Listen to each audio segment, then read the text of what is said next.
Boa noite, irmãos, graça e paz a todos. Vamos abrir as nossas Bíblias no Evangelho de Mateus, capítulo 24. Mateus 24, nós vamos acompanhar dos versos 36 ao verso 51. Mateus 24, 36 a 51. Verso 36 aí está na metade quase de um subtítulo, mas é para a gente dar continuidade aí. Verso 36.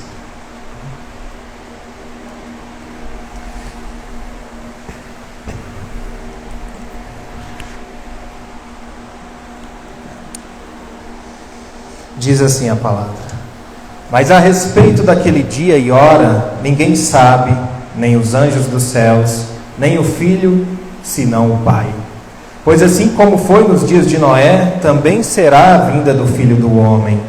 Porquanto, assim como nos dias anteriores ao dilúvio, comiam e bebiam, casavam e davam-se em casamento, até o dia em que Noé entrou na arca. E então perceberam, senão quando veio o dilúvio, e os levou a todos. Assim será também a vinda do Filho do Homem. Então, 2 estarão no campo, um será tomado e deixado o outro. 2 estarão trabalhando no moinho, uma será tomada e deixada a outra. Portanto, vigiai, porque não sabeis em que dia vem o vosso Senhor. Mas considerai isto: se o pai de família soubesse a que hora viria o ladrão, vigiaria e não deixaria que fosse arrombada a sua casa. Por isso, ficai também vós apercebidos, porque a hora em que não cuidais, o Filho do Homem virá. Quem é, pois, o servo fiel e prudente, a quem o Senhor confiou os seus conservos para dar-lhes o sustento a seu tempo? Bem-aventurado aquele servo, a quem seu Senhor, quando vier, achar fazendo assim. Em verdade vos digo que lhe confiará todos os seus bens. Mas se aquele servo, sendo mau, disser consigo mesmo: meu senhor demora-se, e passar a espancar os seus companheiros, e a comer e beber com os ébrios, virá o senhor daquele servo em dia que não o espera e em hora que não sabe, e castigá-lo-á, lançando-lhe a sorte com os hipócritas. Ali haverá choro e ranger de dentes. Meus irmãos, o capítulo 24 de Mateus, ele trata, como a gente já viu, da grande tribulação, do princípio das dores e do retorno do Senhor Jesus. Mas eu quero fazer uma breve introdução para que a gente entenda o texto de hoje. Nos nossos dias, nós vivemos num mundo de insegurança.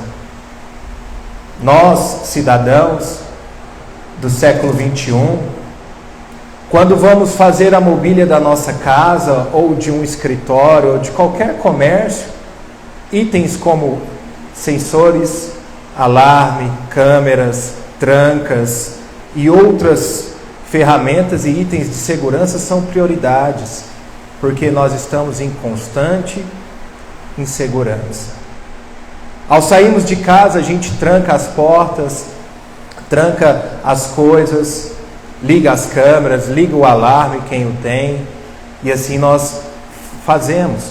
Nós vigiamos o tempo inteiro, porque nós estamos inseguros na sociedade. O texto fala de alerta, de prontidão, de vigiar. Assim os dias que nós temos que viver a respeito da volta do Senhor Jesus. Se nós soubéssemos quando o ladrão invadiria a nossa casa, nós relaxaríamos na vigilância. Se o pai de família soubesse a hora exata que a sua casa fosse atacada, com certeza ele estaria naquela hora mais seguro e mais guarnecido da sua segurança. Mas a verdade é que nós não sabemos. Se tem uma coisa que o ladrão usa, é de surpresa. A gente nunca sabe o momento em que um ladrão pode nos atacar. Por isso, nós vivemos hoje, na nossa sociedade, principalmente, em constante vigilância. E é o que o texto nos diz. É o que o Senhor Jesus nos ensina aos seus discípulos ao falar dessa vigilância. O nosso texto, no verso 36, inicia-se Jesus dizendo a ele: mas a respeito daquele dia e hora, ninguém sabe. O capítulo 24 de Mateus começou com os discípulos fazendo duas perguntas: que sinais teríamos da volta do Senhor e quando essa volta aconteceria? Nós vimos nas duas últimas pregações os sinais: guerras, rumores de guerras, epidemias e vários outros sinais que nós aqui estudamos nos capítulos anteriores. Mas agora o Senhor Jesus volta-se para outra pergunta: quando isso vai acontecer? E a resposta dele é: aquele dia e hora da volta, ninguém sabe, nem os anjos no céu, nem mesmo o próprio Jesus, ali em seu estado humano, sabia, senão o próprio Pai. O que ele quer, na verdade, ensinar é que nós devemos viver como se esse tempo estivesse próximo.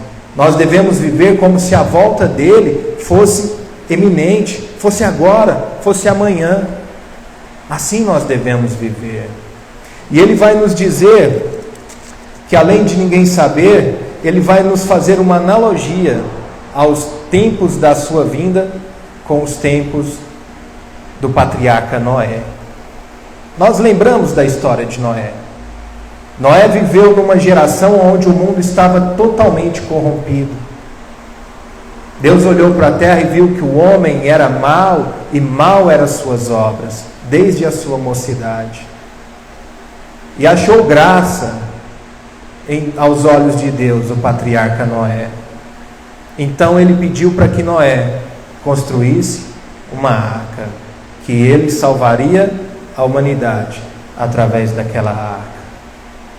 Aos nossos olhos hoje, a gente acredita, leva fé nessa história, mas muito ainda tem essa história, essa passagem de Noé, como um conto, como uma fábula. Imagina os homens da época de Noé. Nunca havia chovido na terra. A terra era diferente dos dias de hoje.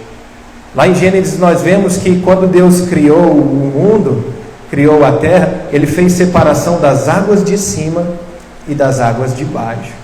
As de cima chamou os céus, e a de baixo chamou de mares, oceanos. Então nós podemos entender que o mundo tinha uma espécie de água em cima. Era um mundo diferente. Nunca havia chovido. Então quando Noé foi falar sobre esse dilúvio, as pessoas não levavam a sério. Que chover é como se a gente fosse falar hoje que ia cair fogo do céu. Nunca caiu chuva de fogo, constante. A gente não ia levar a sério. E aquele pessoal não levou a sério Noé. O apóstolo Pedro, na sua carta, vai dizer que Noé era um pregoeiro da justiça. Então nós podemos entender que Noé estava pregando sobre a justiça de Deus, mas ninguém o levou a sério. E Jesus afirma: pois assim como foi nos dias de Noé, também será a vinda do Filho do Homem. A palavra é pregada, a palavra é anunciada, o Evangelho é anunciado todos os dias. Nós falamos de uma eminente volta de Cristo, de um eminente dia de um grande juízo, de um eminente dia aonde o Senhor Jesus voltará, dessa vez não como um servo fiel e obediente, mas dessa vez como um reto juiz e rei de toda a terra. E nesse dia ele julgará o mundo. E o Evangelho é anunciado o juízo de Deus. Porque o Evangelho é boas novas em Cristo para aqueles que o recebem. Mas para aqueles que são incrédulos e endurecem o seu coração, o Evangelho é uma espada que leva o juízo de Deus. E ele diz que essa vinda dele será como nos dias de Noé. Porquanto, assim como nos dias anteriores ao dilúvio, comiam e bebiam, casavam e davam-se em casamento, até ao dia em que Noé entrou na arca. O Senhor Jesus está dizendo aqui que as pessoas levavam as suas vidas normais, comiam e bebiam. Que mal tem em comer e beber? É natural comer e beber. Casavam-se e davam em casamento. O casamento é algo constituído por Deus, não há mal nisso. Mas o que Jesus quer ensinar é que as pessoas focavam as suas vidas nas coisas do mundo, da terra. Comiam, bebiam, como se o dia de amanhã não fosse chegar. Casavam-se e davam-se em casamento, como se o dia de amanhã não fosse chegar. Até o dia em que Noé entrou na arca. Assim é os nossos dias. O homem natural, ele está preocupado em prosperar no mundo, em que os seus negócios dê certo, que a sua família prospere, que a sua casa esteja guarnecida, que os seus filhos se formem e cresçam. Não há mal nisso, meus irmãos, mas isso não deve ser o foco das nossas vidas. O Senhor Jesus nos ensina no Sermão do Monte: buscai em primeiro lugar o reino de Deus e a sua justiça. Esse é o nosso foco. O primeiro lugar deve ser o foco do reino de Deus, a justiça de Deus que se faz no próprio Senhor Jesus. Nós devemos viver as nossas vidas, devemos cuidar das nossas famílias, devemos trabalhar e sim tentar prosperar nos negócios, mas jamais se esquecendo que Deus permeia a verdade deste mundo. Jamais se esquecendo que o cerne verdadeiro da vida é o próprio Deus, é o próprio Senhor Jesus. Não há vida sem Ele, não há prosperidade sem Ele, não há família feliz de verdade que não tenha Cristo em sua casa. Ele deve ser as nossas primícias, Ele deve ser o nosso foco. E o Senhor Jesus diz que nos dias de Noé as pessoas andavam, comiam, bebiam, faziam as coisas que deveriam fazer, mas um dia veio o dilúvio, anunciado por um homem que eles não levaram muito a sério. E aí veio esse dilúvio. E Jesus diz, verso 39, e não o perceberam, senão quando veio o dilúvio e os levou a todos. Assim será também a vinda do Filho do Homem. Quando o Senhor Jesus vier, as nações vão chorar, vão se lamentar as nações, é o que a palavra diz. Para alguns, para a igreja, para os cristãos, para aqueles que creem verdadeiramente em Cristo, será um dia de glória, de júbilo, de deleite, e nós devemos aguardar esse dia. Assim como o apóstolo João escreveu, Maranata, ora vem, Senhor Jesus.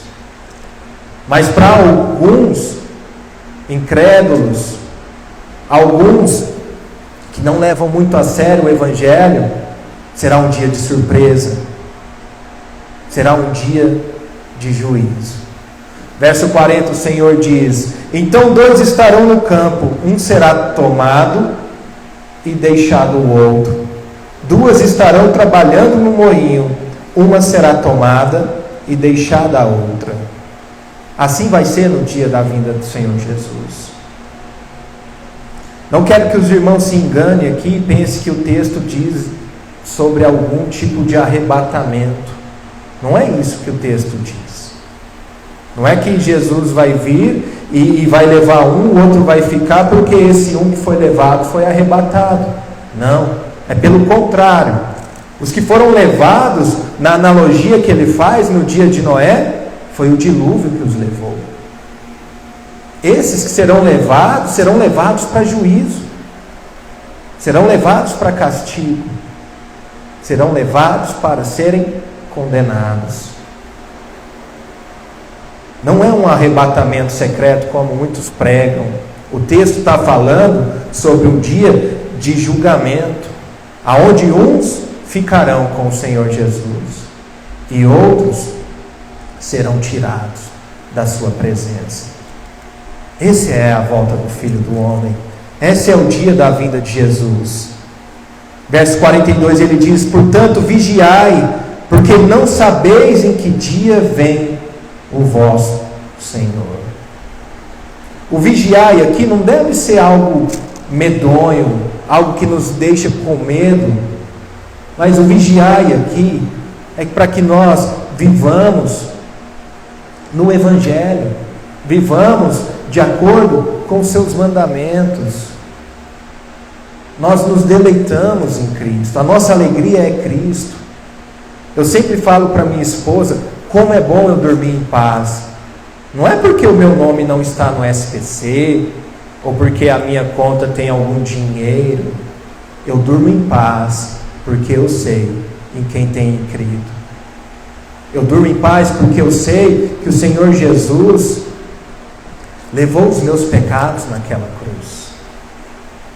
Como o apóstolo Paulo diz em Romanos 5:1, justificados, pois, pela fé, temos paz com Deus, por meio do nosso Senhor Jesus Cristo.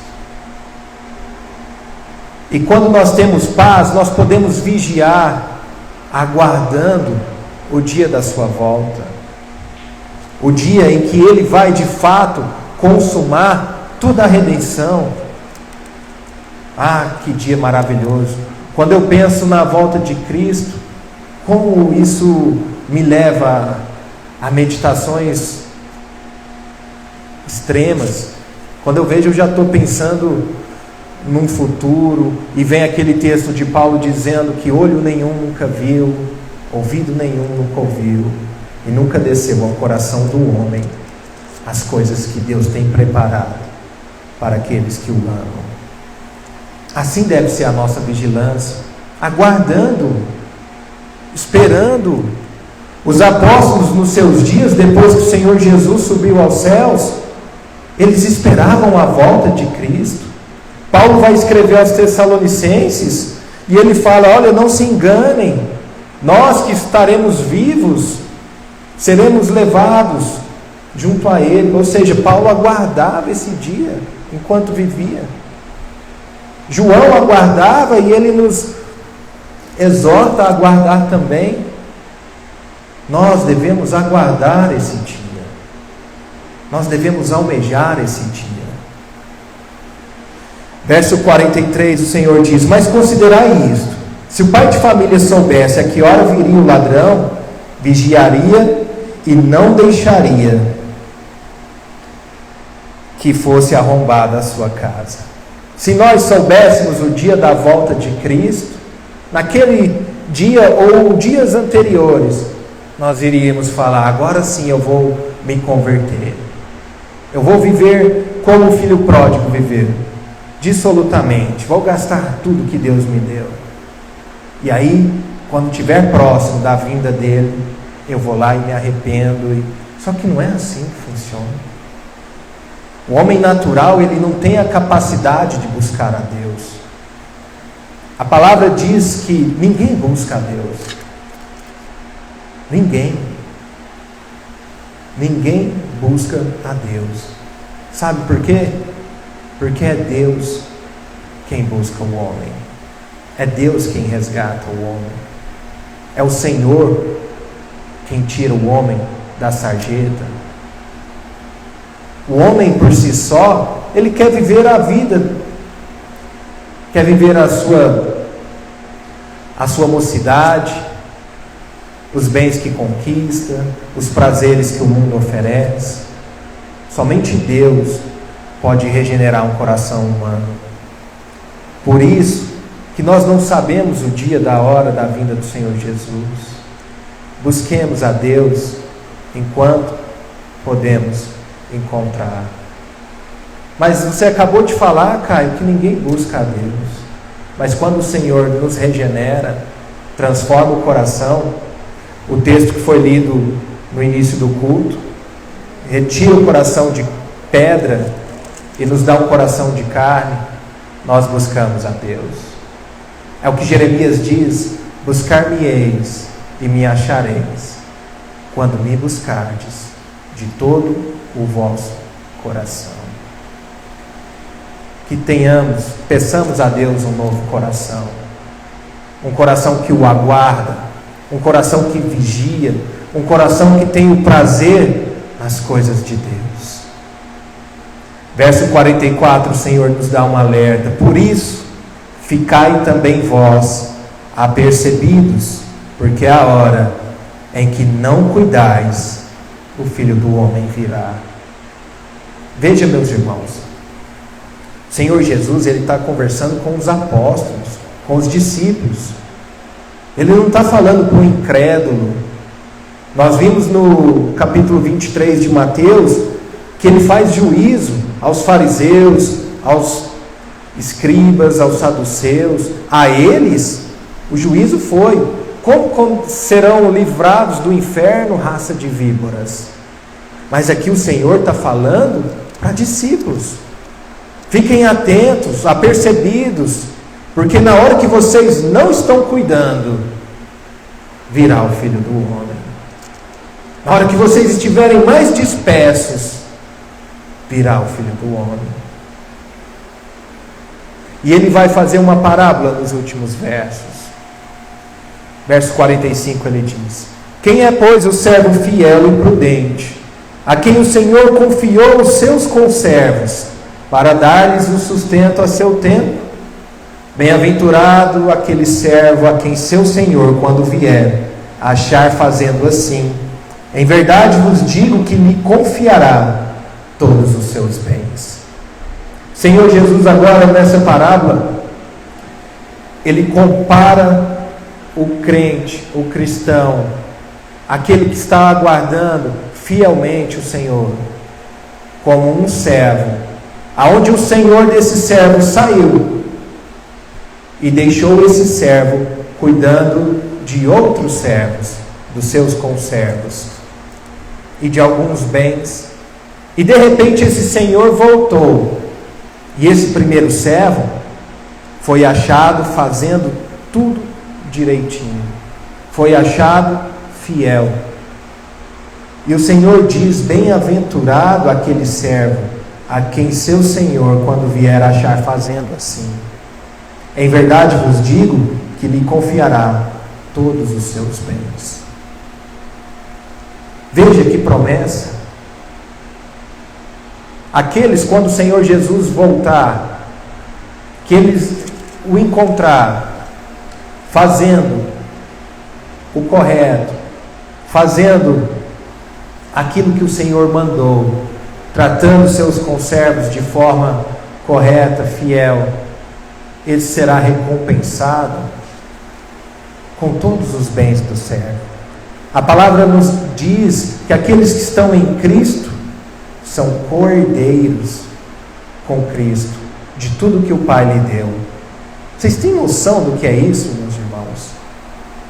Tem noção das riquezas que o Senhor tem guardado para os seus filhos?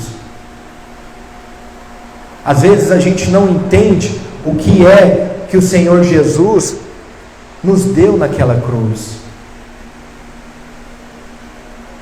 São riquezas incomparáveis.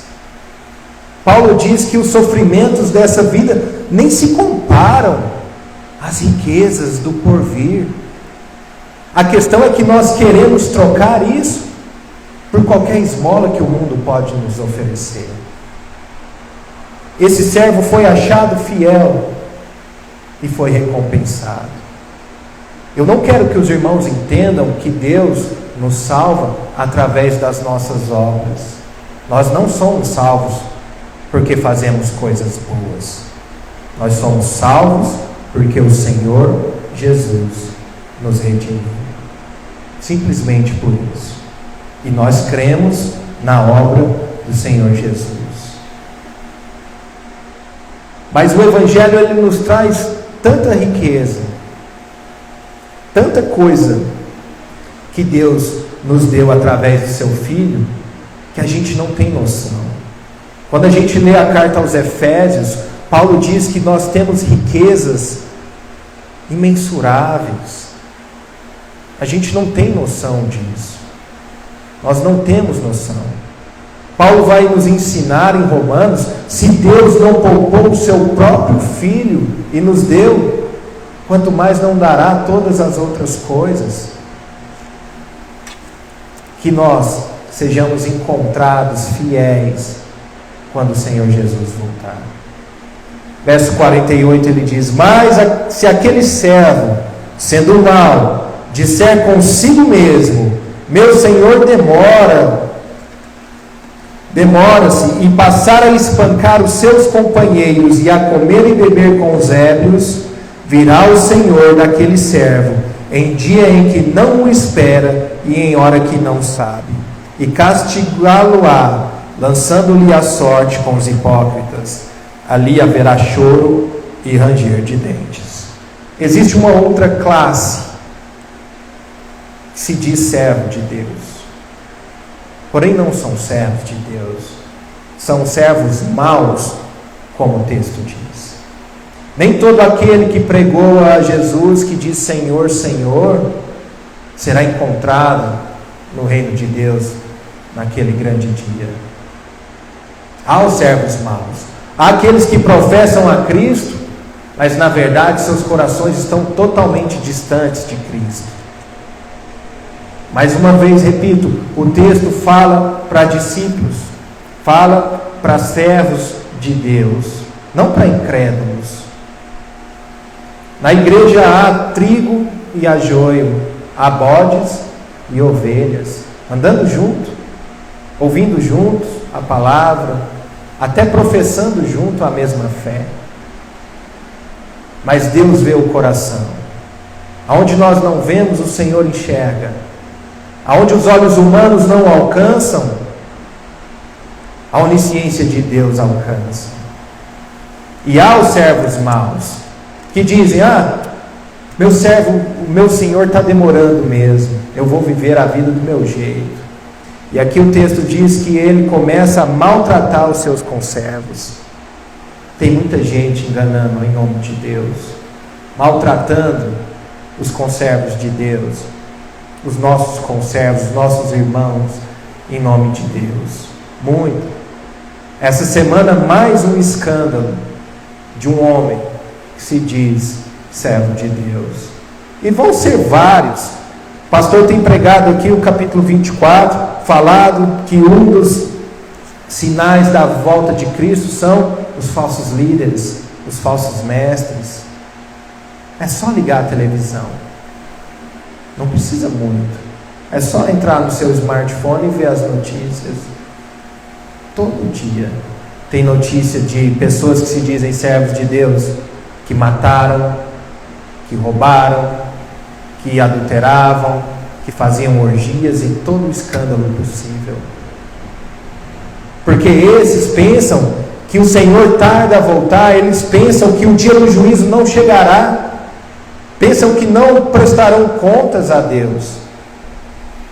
Mas o dia chega. E o Senhor avisa que nesse dia em que eles não esperam, a hora em que eles não sabem, o Senhor voltará. E castigá-lo-ás, lançando-lhes fora com os hipócritas. Lembra quem são os hipócritas do capítulo 23 que a gente vem ver? Fariseus, aquele tipo de gente que falava uma coisa e fazia outra. E esses maus servos aqui serão lançados junto com aqueles. E ali haverá choro e ranger de dentes. O que nos dá uma conotação de que um castigo será, de fato, algo bem doído, bem doloroso. Choro e ranger de dentes.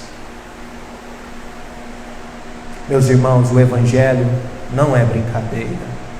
O Evangelho é a verdade que permeia o mundo. O texto parece duro, Parece algo pesado, mas é a verdade.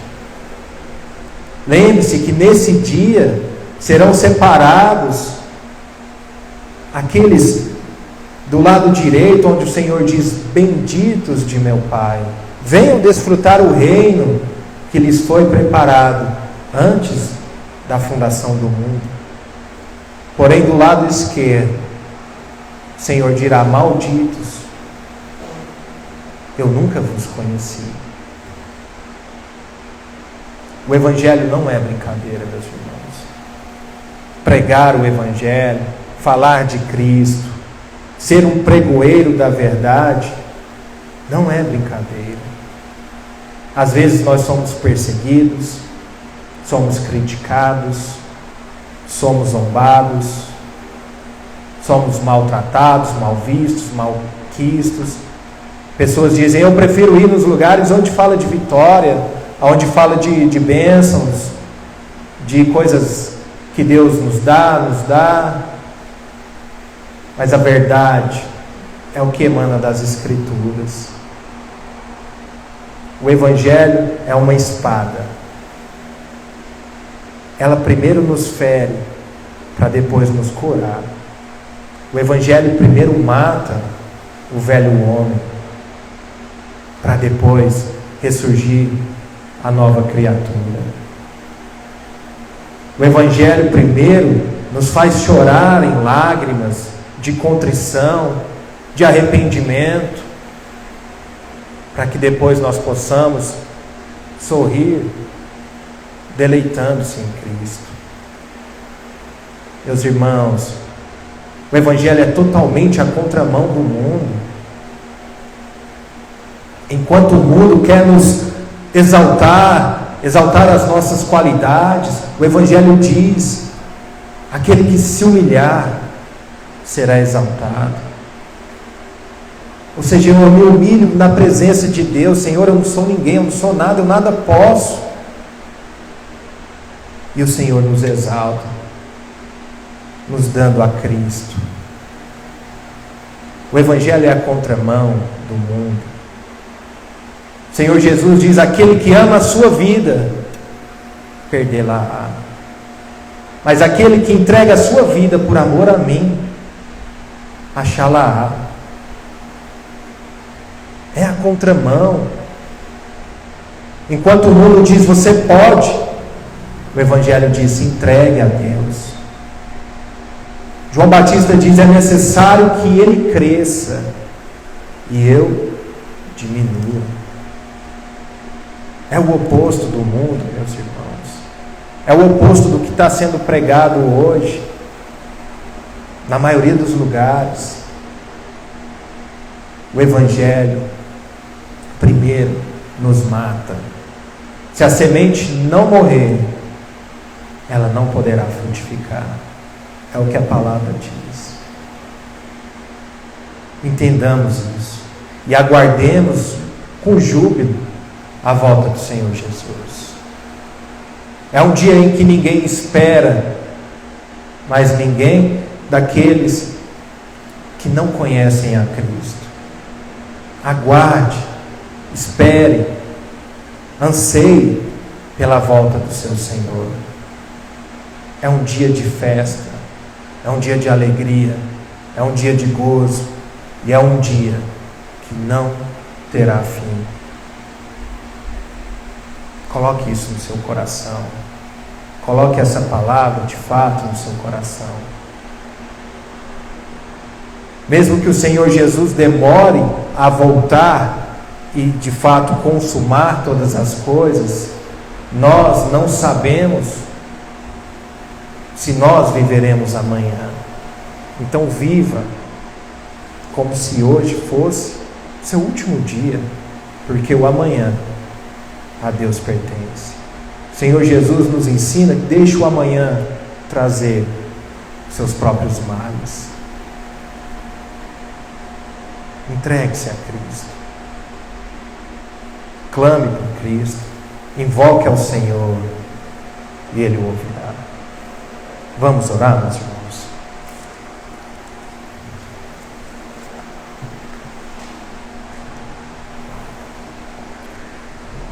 Pai amado, Deus Santo, obrigado, Senhor, por mais um dia em que nós nos reunimos para ouvir da Tua palavra. Pai, nós sabemos que um dia o Senhor Jesus voltará. Voltará, Pai, julgará a terra, julgará este mundo. Mas para nós, Pai, que cremos que Ele levou sobre si os nossos pecados, não será um dia de tristeza ou de dor, mas um dia de alegria, um dia de júbilo, um dia de recompensas, um dia, Pai, em que o Senhor virá buscar a Tua noiva, a Tua igreja, um dia em que de fato nós vamos nos unir com o Senhor, para nunca mais nos separarmos. Oh Pai, que dia feliz será esse! Oh dia feliz, quando o Senhor Jesus voltar. Pai, que isso fique em nossos corações, que nós possamos viver, Pai, como se a sua volta fosse hoje. Que nós possamos viver, Pai, aguardando o Senhor ansiosamente. Mas até lá, Pai, livra-nos do mal, livra-nos, Senhor, das tentações, livra-nos daquilo que nos afasta do Senhor, Pai, daquilo que pode nos afastar de Ti, Senhor. Livra-nos de todo o mal. Que o Senhor possa, Pai, guardar a cada um aqui dos meus irmãos, que o Senhor possa transformar os seus corações, que eles possam, Pai, através do Teu Espírito Santo, ser regenerados pelo Senhor, pela Tua palavra, que eles possam crer de fato que o Senhor é galardoador daqueles que o buscam. Ó Senhor, livra-nos, Pai, do mal. Assim como o Senhor Jesus ora para que nós não saiamos do mundo, mas sejamos libertos do mal, sejamos livres do mal, Pai. Livra-nos do mal. Livra as nossas famílias, livra, Pai, as nossas casas de todo o mal. Que nós possamos, Senhor, entender de fato a Tua verdade, entender de fato o Evangelho, entender que o Senhor, Pai, é que cuida de nós, entender que é o Senhor quem vai vir nos buscar e dar tudo aquilo que o Senhor tem preparado, mas tudo isso através do Teu Filho, o nosso Senhor Jesus Cristo. Que nós possamos, Pai, ter as nossas esperanças pautadas e alicerçadas no Senhor Jesus e na Tua palavra, que é a verdade.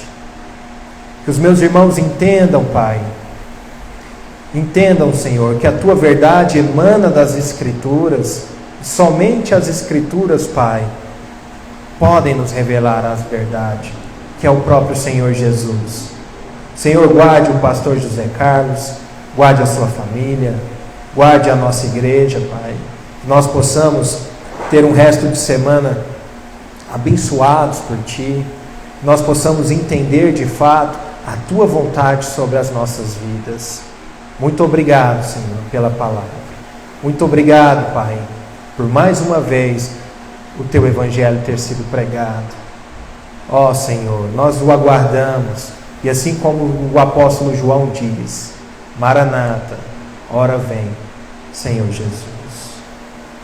Nós oramos, Pai, e Te damos graças, em nome do Senhor Jesus. Amém. Os irmãos, que Deus abençoe a cada um de vocês.